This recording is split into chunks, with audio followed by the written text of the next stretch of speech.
Мықты адамдар идеяларды талқылайды, орташа адамдар оқиғаларды талқылайды, ал әлсіз адамдар адамдарды талқылайды.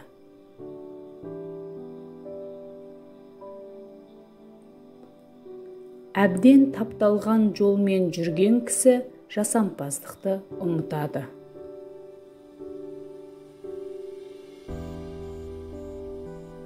Қалтасында көк тиыны жоқ адам кедей емес, арманы жоқ адам кедей.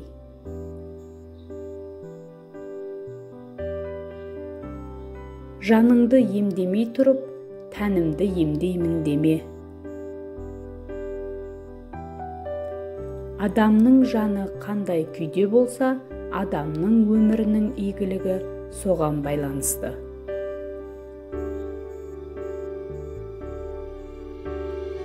Адам жан дүниесі арқылы құмарлыққа тыйым сала алады, жол бермейді. Сөйтіп ізгілік пен қайырымдылыққа жаны толады.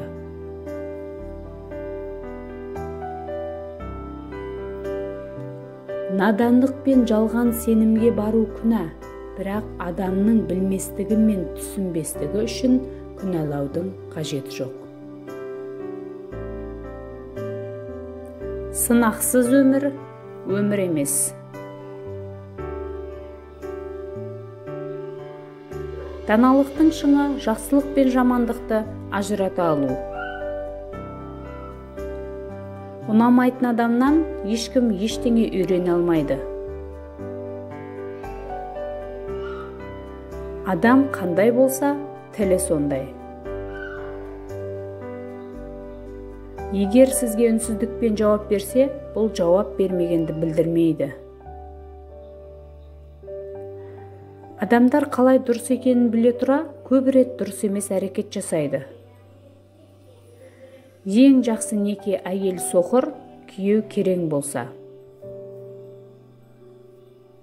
Тек ақмақтар ғана барлық заттан мән іздейді.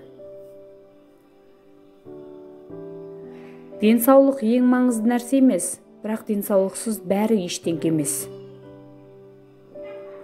Ең үлкен жеңіс жаман ойларды қуу.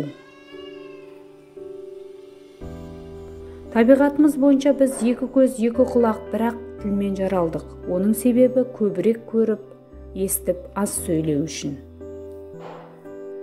Білім ақыл емес.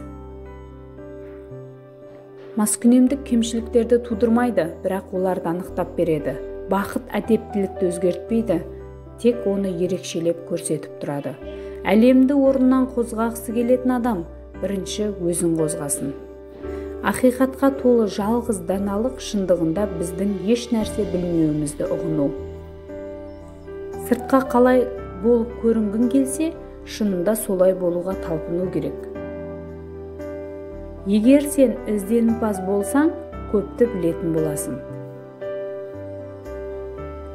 Жақсы адамға өмір де, өлімнен кейін де ешкім зиян келтіре алмайды. Жақсы бастама ұсақ түйек емес, кішкентайдан басталса да.